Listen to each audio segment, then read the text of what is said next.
Hi, I'm Anna. I'm Ben. We're AutoSave. Welcome to our channel. Today we're watching Spy Family, Season 2, Episode 2. I am over the moon that we're back in the world of Spy Family.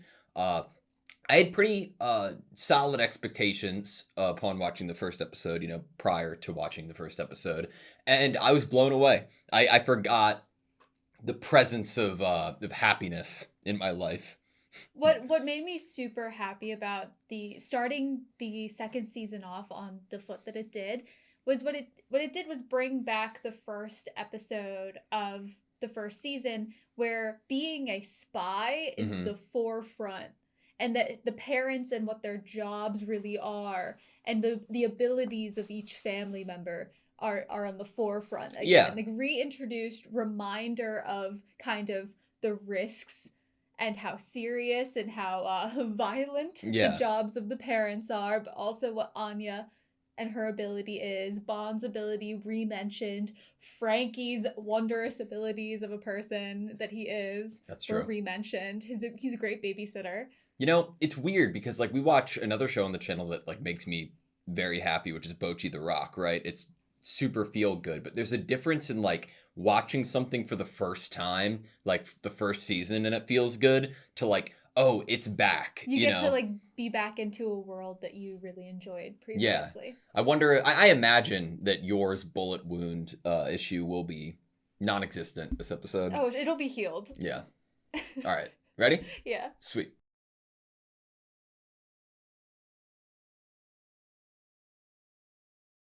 Okay, that was Spy Family, Season 2, Episode 2. If you sat me down before I ever started the show and were like, yeah, at some point in Season 2, you're going to have an A and a B plot, one focusing on a dog thinking he's going to die, and another focusing on some, side characters and their, stress about school and how they're going to handle it, I'd be like, that sounds boring as hell. And on the other end of this, I'm so happy. That was an amazing episode. But then if you also then give yourself the knowledge of having seen season 1 of the show and then ask yourself that question, then someone posed to you, what would you think about an episode focused on a dog that thinks he's gonna die and a child with a lot of stress about school? What would you have said them? I would have been so shocked that the creators would be gracious enough to that they would have actually done it. Yeah, I think that I could have imagined that it would be very wholesome and great and entertaining. But in practice, I don't think that they would have actually taken an episode to show it to us, and I'm so happy that they did. I feel it's like, you won't get the reference, but it's like the driving episode of Dragon Ball Z. It's like an episode that it doesn't advance the plot in any sort of way. It's just pure enjoyment. And you can take that breath and have it. It feels like we were given what Damian was given. This show, just in terms of how many characters it has and what their actual importance is, there isn't really a main character if you actually break down each episode and who the focus character is. Because it's not really Anya every single episode. There are episodes for Anya, there are episodes for Yor, there are episodes for Lloyd, and they kind of have the shared time either as individuals or as a family. And I think with this episode, it was really nice because the first episode, we get shared emphasis on the family unit, all of their abilities. And then with this episode, we get a focus in on 2 other characters that I think narratively going forward have more emphasis on them and do have really big parts in this story in terms of their relationship with the main cast of characters. Bond specifically because he's a part of the family and also because he has an ability. But to see him interact with Lloyd, phenomenal. But Damian too, Damian and Anya, it's like when a writer knows that they've written something good that the audience would like. Yeah. The person that wrote Spy Family was like, I bet people love Damian and Anya dynamic, and so they love Damian. Damian needs to also be given a good amount of attention in this story. It's funny because while you're talking, I'm thinking about the episode and I'm like, I can't even pick a favorite moment because there's so many parts that I loved about it. And it also one of the biggest parts of this show to me that stuck with me after the first season was the character of Damian, right? We had this overarching mission, and it's very like easy to think about it. Oh, okay, we need to get close to this kid so that we can, Mhm. interact with his father and potentially get information. But through that introduction of who Damien is and what his relationship with his dad was like, that really stuck with me. Seeing like his dad not show up in like family like pictures when every other student has their parent next to them. Mhm. Like it gives I think a lot of attention and room to breathe for Damien's character because if we don't see him in our own imagination, we can imagine that he's dealing with these issues and overworking himself in hopes that his dad will praise him again. But to actually see it on screen and take a second and show it, I Mhm. think really, really does a lot for his character. I think it's also helpful when we have this plot or idea of this spy that needs to, its focus is on one villain, one enemy that he's trying to get in with, to stop, and that is Lloyd to Damien's father. And then I think with this introduction of Damien and getting close with him, but also seeing what his dynamic really is with his father, you're getting a glimpse at like humanizing who is the target of Lloyd's mission Yeah. and seeing his family and his family dynamic, and all you can start to think as a viewer is like, well, what is the ending for Lloyd's mission here and how would it affect Damien? This is his family. Yeah, because we'll think, oh, what's going to happen to Anya and Yor after Lloyd's mission is complete? Mhm. But it's There not are just other that people to be simple. Yeah. affected here. What do you think that the Truth Serum's for? Do you think that that's going to be like in a future arc or episode? I mean, I'd imagine that it's for like, interrogations and things of those nature. But I wonder if we'd ever see it. So, would it even work on someone like Lloyd or Yor because of their like way to handle poison and Yeah, different things that's like a good that? point. So, would a truth serum even work? Honestly, I know I try not to lean too far in my heart in like expecting more romance centered content from Spy Family, Oh, I know where you're but going. truth serum, not just in a romantic way, could be something really great. A lot of like the ending of season 1, we were kind of having Lloyd thinking about what he would do when the mission's over, and like that idea of the family breaking up, and how do we really feel about that? How does Yor really feel Yeah. about that like possible idea of, I mean, she's always worried that Lloyd's going to be like, never mind, I don't want to marry you. And Anya's obviously also really worried about, if I don't help Papa with world peace, Yeah. then he'll get rid of me. That a truth serum could be a really cute way to force like family communication of feelings. Yeah. Like Well, we all care about each other and we want to stay together or I something. I was thinking it in like a way of, oh, Anya accidentally drank a truth serum, and Anya's like, I can read people's minds, and Lloyd's like, oh, so it doesn't work. Like, Yeah, yeah, that's so like, funny. It uh, could be done in a funny way. It could also yeah, be done in an upsetting way because these characters could get confirmation to their worries that Lloyd and this family structure is really based on the mission. yeah, And it could be like Lloyd says something, well, I'm just doing this for like the mission or something, or because I have to. And then everyone else is like, oh my God, my worries were real. There's so many different directions they could go with the truth serum that could be funny. Anya could say something truthful to Damien. We could give the truth serum to Damien accidentally. Becky could be, honestly, you don't need to give Becky the truth serum. She probably, do you like Anya's dad? Yes, I will be his next wife. uh-huh, Like, it'd be uh-huh. pretty easy to get her to tell the truth.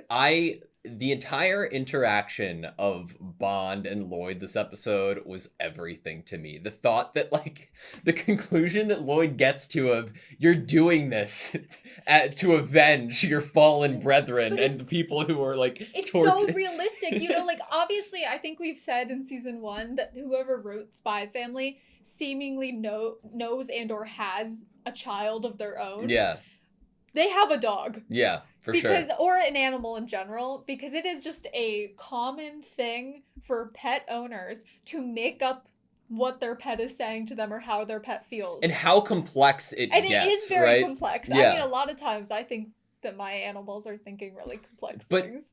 the truth of the matter, correct me if I'm wrong, is that Bond was going to die from this food, right? Yes. Like, he was absolutely going to die and saved his life today by getting Lloyd to successfully, accomplish his mission in It's a just quick amount of time. It's so cute that Lloyd is very observant and perceptive, and as a spy, he needs to think on his feet. Yeah. So he couldn't let himself get so freaked out by Bond showing up here that he was open-minded. Yeah. And as soon as he saw that Bond was running in a direction that there wasn't anyone, and then as soon as he started reminding himself of Bond's past, he comes to the conclusion that maybe Bond isn't a risk to the mission. And so then he goes about the rest of the mission not thinking of Bond as like a burden or something that he's having to also take care of at the same time that he's trying to take care of his mission. He puts like this trust in Bond, and it is so cute. Man, there's something that, like, the idea that Damian and his friends live on campus, and it's like they have this massive admiration for their own parents and their love and respect for their own parents, right? They want this, like, this appreciation from them. They want this attention from them. And in contrast, we have Anya, who gets that every single day. And it's...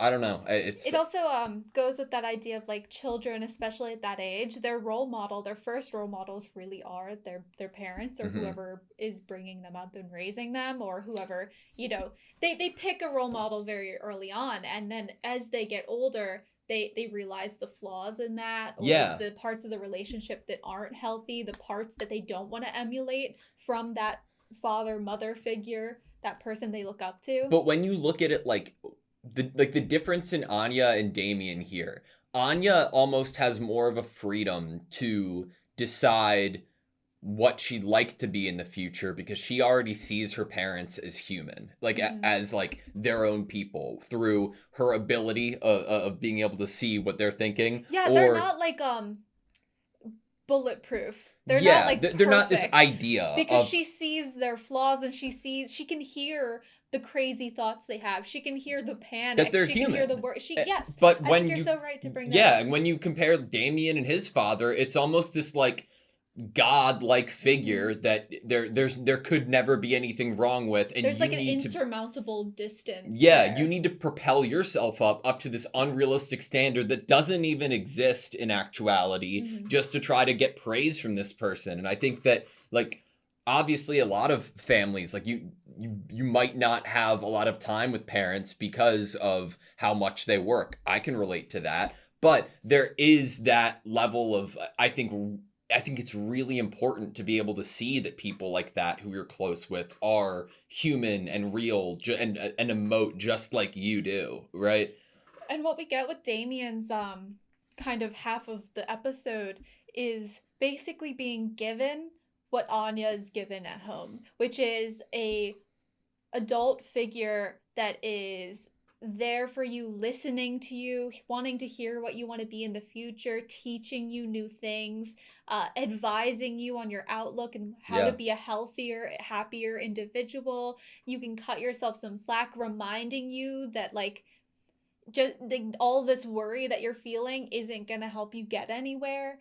That they just Henry Henderson is the father for the fatherless. Like, he's taking such a role on himself, right? You're a teacher, sure, but in terms of, like he's acknowledging this friendship is elegant, right? And he is going the extra mile to make the people who live on campus's lives better and make sure that they are excelling in not just like grades and academics, but using that guise to like help them live happier lives. I think it's also because the people that work there, the house mother, Mr. Green, Henry Henderson, I think that all three of those characters in this episode are very aware of the age of the kids that live here, whether they are this age or the high school students. It would be hard for anyone to not have like their family there with them every day. And who is the people that will support them then? The people of the school, the teachers, and then their friends. And they are trying to build this really healthy, solid unit there to support the students. Because some of them, I don't know, that idea of sending like your 6-year-old to go live at school, I think that I was like I was looking at the comedic side of the idea of Eden and like this institution and why it's so elegant and these standards need to be high. But I think I genuinely, non-ironically, can see why something like this is so important to Henry Henderson. Because it isn't like that fucking shallow, gross piece of shit who asked Anya whose mom was better, like which mom was better.